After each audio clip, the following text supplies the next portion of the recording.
네, 중요했던 소식들 모닝 브리핑 시간을 통해서 함께 전해드렸습니다. 그렇다면 시장 마감 상황은 어떻게 됐을지 짧은 거래일 속에 마감 상황 조금 더 자세히 알아보겠습니다.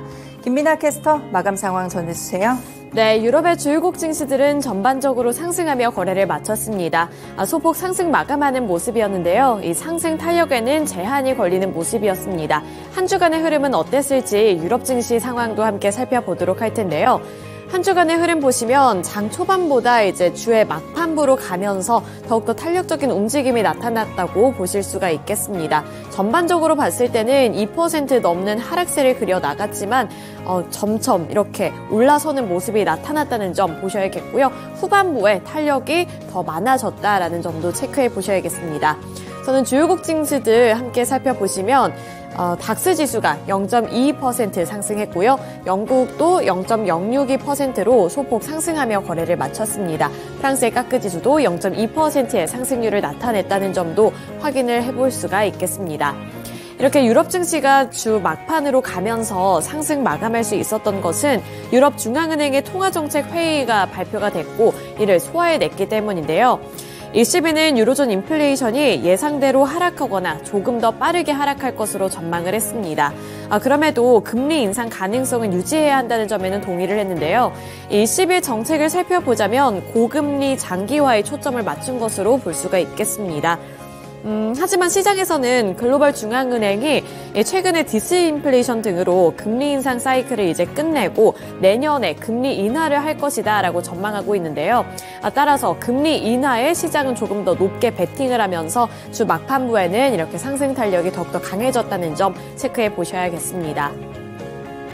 네, 이어서 원유 선물 가격 흐름 살펴보겠습니다. 원유 선물 가격 확인해 보시면 2.73% 상승하는 모습이었고요. 75.18달러의 종가를 기록했습니다. 5거래일 동안의 종합적인 수익률을 보시면 2% 넘는 상승 탄력을 받아 나갔고요. 금요일 시장만 본다면 2% 넘게 하락하면서 거래를 마쳤습니다. 우선 금요일 시장에서 이렇게 국제 유가가 하락한 것은 오펙 플러스 회의가 연기가 됐다라는 소식이 지속적인 영향을 줬기 때문인데요. 이에 따라서 금요일 시장에서는 2% 넘는 하락세를 그려 나갔지만 한 주의 흐름을 보시면 2% 넘는 상승률을 그려 나갔다는 점도 체크해 보셔야겠습니다. 전 그리고 주말 동안에 한 가지 이슈가 있었는데요. 이스라엘과 하마스의 휴전 연장 논의가 그 물살을 타면서 이 팔레스타인 전쟁이 사실상 종식될 수 있다는 기대감이 커지고 있는 상황입니다. 이러한 부분들이 국제 유가에는 어떻게 영향을 미치게 될지도 확인해 보시면서 이번 한 주의 흐름도 파악해 보셔야겠습니다. 네, 이렇게 국제 유가 흐름과 유럽 증시 마감 상황 전달해 드렸는데요. 이어서 미국 증시 마감 상황은 어땠을지 SH인베스트먼트 김선영 연구원 통해서 들어보겠습니다. 네, 연구원님 안녕하세요. 네, 안녕하십니까. 네, 지난 금요일 미국 증시는 빠르게 장을 마쳤습니다. 그동안의 흐름이 궁금한데요. 어떻게 마감 지었을까요? 예, 블랙 프라이데이였던 지난 금요일 뉴욕 증시는 평소보다 3시간 일찍 폐장했고 한산한 거래 속에 주가 지수는 호주 양상을 보였습니다. 다우지수가 0.33%, S&P 500은 0.06%가 상승했던 반면 나스닥은 0.11% 하락했는데요.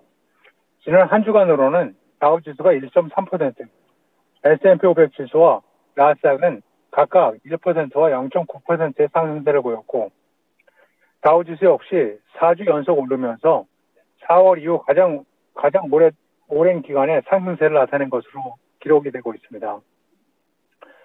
지난 금요일 특징 종목들을 보면 미국 정부의 대중국 수출 통제를 우회하기 위해 개발한 중국용 AI 반도체 칩 출시를 연기한다는 뉴스로 엔비디아가 1.9%의 하락세를 보였고 경쟁사 콜트 CG 그룹으로부터 주당 30달러의 인수제한을 받았다고 공시한 레크레이션 관련 업체 비스타 아웃도어는 3.9% 상승했으며 그 외에 대부분의 업종이 터진했던 가운데 IT 업종이 약보합권에 머물렀고 벤치마크인 10년 만기 국채금리는 전일 대비 상승한 4.472%, 달러 인덱스는 0.5%의 약세를 보였습니다.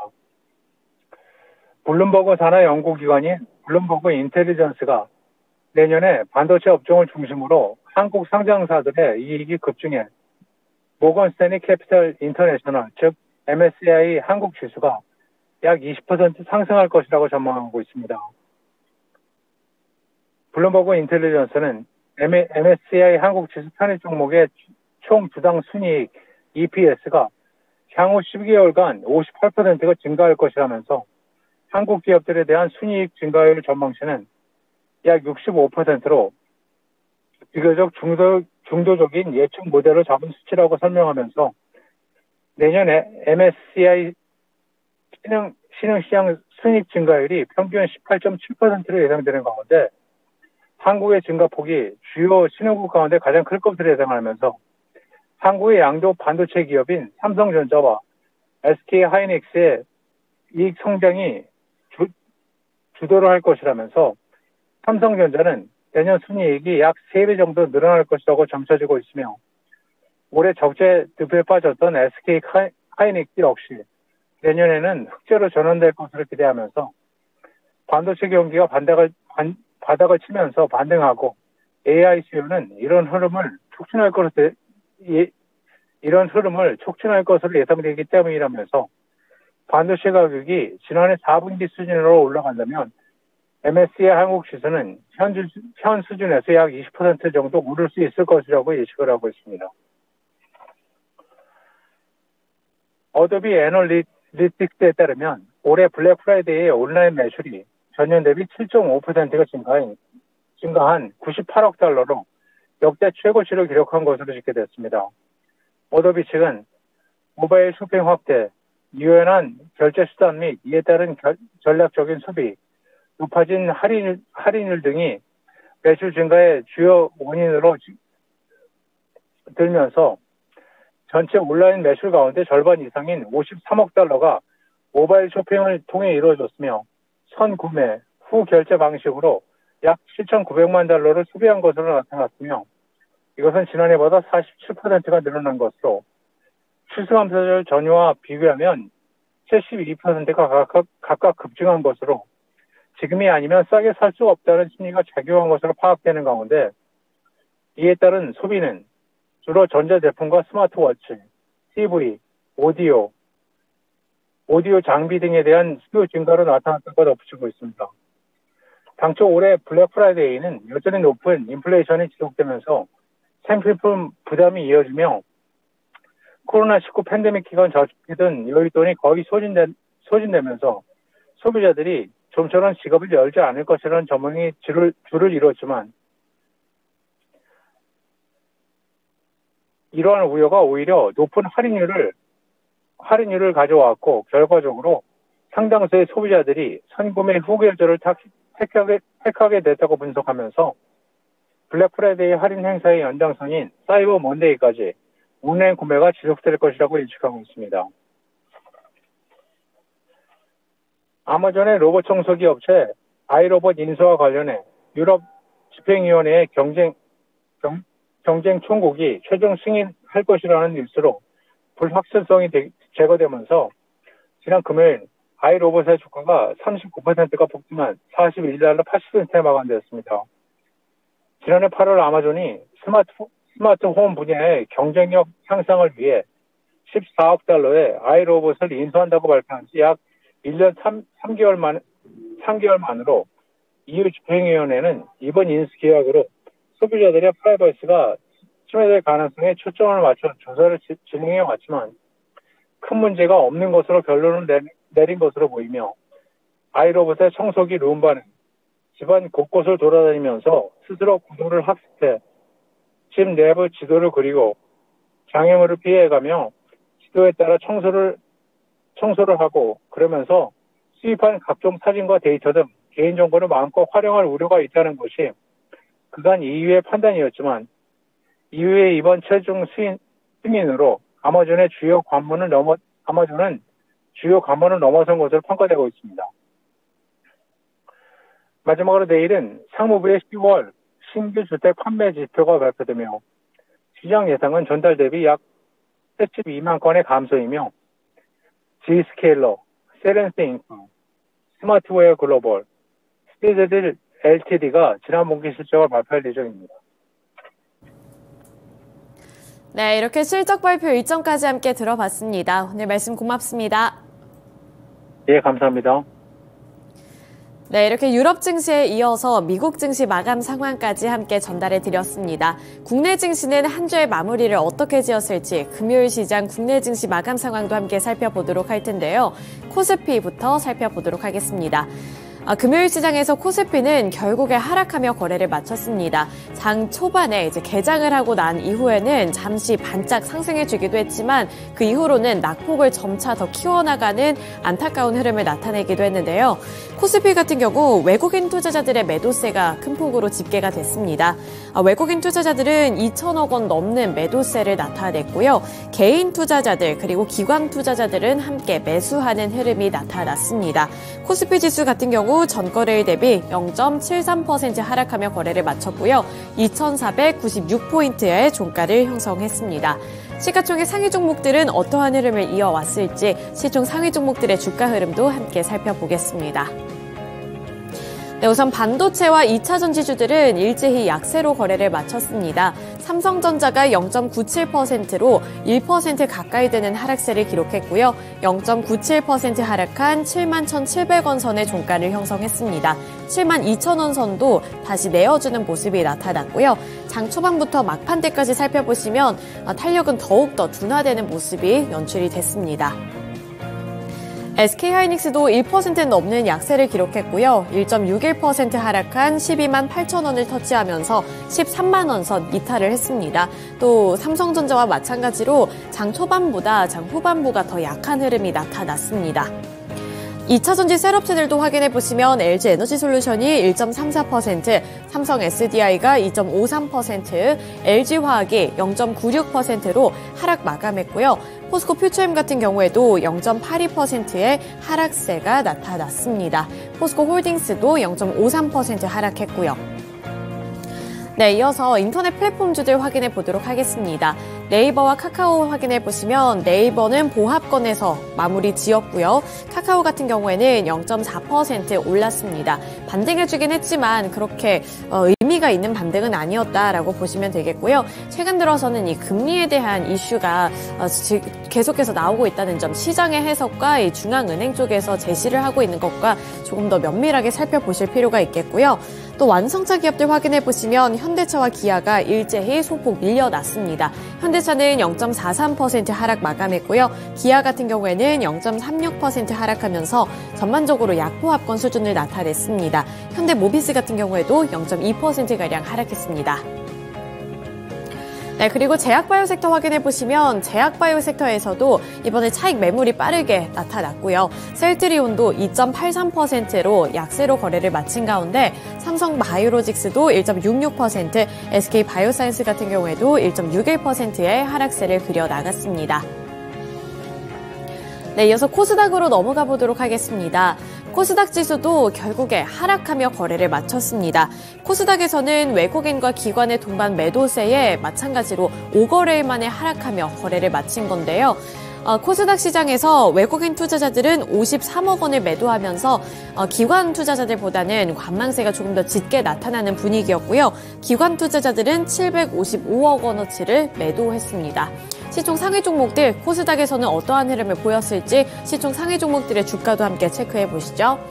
네, 우선 에코프로 그룹주들 일제히 하락 마감했습니다. 특히나 에코프로의 낙폭이 더 컸는데요. 에코프로는 1.14% 하락했습니다. 1.14% 하락한 69만 5천 원을 터치하면서 간신히 지켜나가던 70만 원 선 다시 이탈하는 모습이었고요. 에코프로 BM 같은 경우에는 0.21%로 소폭 밀려났습니다. 24만 3천 원을 터치했습니다. LNF도 1% 넘는 약세를 기록하면서 1.16% 하락했고요. 전반적으로 이렇게 2차 전지주들 쪽에서 차익 매물이 빠져나갔고 약세로 거래를 마쳤다는 점도 확인해 보실 수가 있습니다.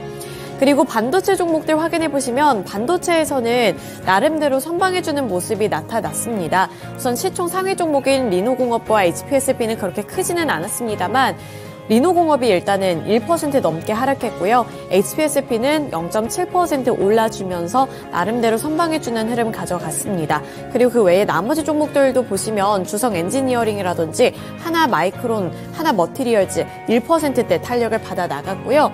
가온칩스라든지 넥스틴, 칩셋 미디어 같은 일부 종목들 쪽으로는 매수세가 큰 폭으로 들어왔다는 점도 확인해 보시면 좋겠습니다. 제약바이오 섹터 확인해 보시면 제약바이오 섹터 같은 경우에는 셀트리온 그룹주들 전반적으로 약세를 기록하면서 셀트리온 헬스케어도 3%대 약세를 나타냈고요. 3.4% 하락하는 흐름이 나타났습니다. 그리고 의외로 AI 쪽으로는 매수세가 큰 폭으로 들어왔습니다. AI 쪽으로 보시면 뷰노가 12% 가까이 올랐고요. 루닛은 3.1% 상승해주는 모습이었습니다. 그 외에 이제 개인 종목들 같은 경우에는 최근에는 그래도 상승해주는 흐름이 나타났지만 이제 지스타라든지 신작에 대한 모멘텀 이러한 기대감이 어느 정도 사그라들면서 이번에는 차익 매물이 빠르게 빠져나가고 있다는 점 보셔야겠고요. 펄어비스, 위메이드, 카카오게임즈 일제히 하락 마감했습니다. 또 나머지 개인 종목들도 전반적으로 투자 심리가 그렇게 눈에 띄지는 않았다는 점 확인해 보실 수가 있습니다. 나머지 포스코 DX 같은 경우에는 1.06%로 상승해주는 모습이 나타났고요. 엔터주들 같은 경우에도 JYP 엔터테인먼트, SM 일제히 1%를 넘는 하락률을 나타냈습니다. 네, 이렇게 코스피와 코스닥 살펴드렸고요. 이어서 특징주로 넘어가 보도록 하겠습니다. 첫 번째 특징주로는 전력 관련 종목들 확인해 보도록 할 텐데요. 전력 관련 종목으로 우선 광명전기를 가장 대표적으로 보도록 하겠습니다. 광명전기 14.91% 상승했고요. 2,620원을 터치했습니다. 그 외에도 LS전선 아시아 같은 전선 관련 종목들에서도 12% 넘는 탄력이 포착이 됐고요. 12.21% 상승한 13,600원을 기록했습니다. 그 외에 일진전기 같은 경우에도 10% 넘는 상승 탄력을 받아 나가면서 이 전력 관련 종목들 일제히 강세를 기록했는데요. 이렇게 전력 관련 종목들이 일제히 급등할 수 있었던 것은 지금까지 한국전력공사에서 독점하고 있었던 송전망 건설 사업을 이제 민간화한다라는 소식이 전달이 되면서 민간화에 대한 기대감이 유입이 됐기 때문입니다. 정부가 민간 기업의 송전선로 사업 참여를 가능하게 할 예정이라는 보도 내용과 함께 이렇게 전선 관련 종목들 쪽으로 매수세가 큰 폭으로 들어왔고요. 지금까지는 한전 측에서 직접 이 송변전 설비를 건설하면서 전력망을 구축해왔지만 지금까지 한전이 적자에 시달리는 데다가 최근 수도권에서 필요로 하고 있는 전력량이 급증하게 되면서 이 민간 쪽으로도 어느 정도 기회를 주겠다라는 소식이 전달이 된 건데요. 이에 따라서 광명전기라든지 일진전기, LS전선아시아 이런 종목들이 일제히 강세로 거래를 마쳤습니다. 네, 이어서 두 번째 특징 종목 확인해 보도록 하겠습니다. 두 번째 특징주 확인해 보시면 로봇주들 확인해 보시면 좋을 것 같은데요. 로봇주들 확인해 보시면 금요일 시장에서 이제 또 한 가지 호재 소식이 있었습니다. 이에 따라서 SPG 같은 종목도 3% 넘게 올랐고요. 3.82%의 상승률을 나타내 줬습니다. 우선은 우리나라에서도 지난 17일부터 로봇법 개정안이 시행이 됐는데요. 이러한 수혜 기대감이 여전히 지속이 되고 있는 것으로 파악해 볼 수가 있겠습니다. 이번 법 개정으로 로봇도 이제는 법적으로 보행자의 지위를 갖추게 되면서 상용화에 대한 기대감이 끊이질 않고 있는 상황이고요. 이에 따라서 우리 로봇주들 쪽으로도 전반적으로 매수세가 확산이 됐습니다. 그 대표적인 종목으로 우선은 SPG를 살펴드렸고요. 그 외에도 큼직큼직한 종목들에서도 빨간불이 켜지는 모습이었는데 최근 들어서는 두산 로보틱스 쪽으로도 증권업계 전문가들의 긍정적인 평가가 이어지고 있다는 점 참고해 보시면 좋겠고요. 두산 로보틱스도 함께 상승해 줬다는 점 보시면 좋을 것 같습니다. 그리고 EU 측에서 이제 아마존의 아이로봇 인수를 승인했다라는 소식까지도 투자 심리를 개선시키면서 로봇주들 전반적으로 탄력적인 움직임 보여줬습니다. 네, 이어서 다음 키워드로는 정치 테마주 살펴보도록 하겠습니다. 정치 테마주들도 한동훈 법무장관의 내년 총선 출마설에 일제히 상승해주는 모습이 나타났습니다. 깨끗한 나라 같은 경우에도 정치 테마주로 엮이면서 29.98% 상한가를 터치했고요. 2,645원을 기록했습니다. 깨끗한 나라뿐만 아니라 덕성이라든지 덕성 우선주 같은 경우에도 최근 들어서는 연이어서 급등하는 흐름이 나타나고 있는데 이제 내년 총선과 관련되어 있는 기대감이 유입되면서 연일로 이렇게 정치 테마 종목들, 특히나 한동훈 법무장관 종목들이 강세를 기록하고 있다는 점 참고해 보시면 좋을 것 같고요. 이제 마지막 특징 종목으로는 신재생 에너지 종목들 확인해 보도록 하겠습니다. 저는 수소차 관련해서 삼화전자라든지 두산퓨얼셀 이러한 종목들도 일제히 강세를 기록했고요. 범한퓨얼셀 같은 경우에도 4% 넘는 상승률을 가져갔습니다. 이렇게 수소와 관련되어 있는 종목들이 오를 수 있었던 것은 증권업계 전문가들의 긍정적인 평가와 분석이 이어졌기 때문인데요. 수소 산업의 중장기적인 성장 방향성을 긍정적으로 분석하면서 이렇게 수소 관련 테마 종목들 쪽으로도 매수세가 유입됐습니다. SK증권은 보고서를 통해 수소 산업의 중장기적인 성장 방향성이 긍정적이라고 언급했는데요. 이와 관련해서 수소 발전 입찰 시장이 개설이 되고 있고 입찰이 진행 중에 있으며 이 수소 산업을 지원하고 있는 예산도 크게 줄어들지 않았다고 밝혔습니다. 또 해외에서는 이미 경제성을 갖춘 그린 수소가 등장하는 등 수소에 진심인 국가들이 늘어나고 있다는 점을 주목했는데요. 따라서 국내에서도 이렇게 수소 관련 종목들 쪽으로 매수세가 유입됐고요. 수소뿐만 아니라 태양광 에너지 관련 종목들 쪽으로도 매수세가 일부 유입되는 모습이 나타났습니다. 콘타피아라든지 DGP 이러한 종목들 쪽에서도 두 자릿수대 상승률이 나타났는데 우선 미국에서의 상황도 예의주시해야 합니다. 트럼프 대통령이 당선이 되더라도 IRA는 폐기가 어렵기 때문에 그린 산업의 방향성은 유효하다는 증권가의 분석이 제시가 됐는데요. 유진투자증권에서 이러한 분석을 내놨습니다. 따라서 이 태양광 에너지 종목들 또는 이 신재생 에너지 종목들도 꾸준히 눈여겨보시면 도움되겠습니다. 네, 이렇게 특징주들까지 함께 알아봤고요. 지금까지 글로벌 증시 마감 시황이었습니다.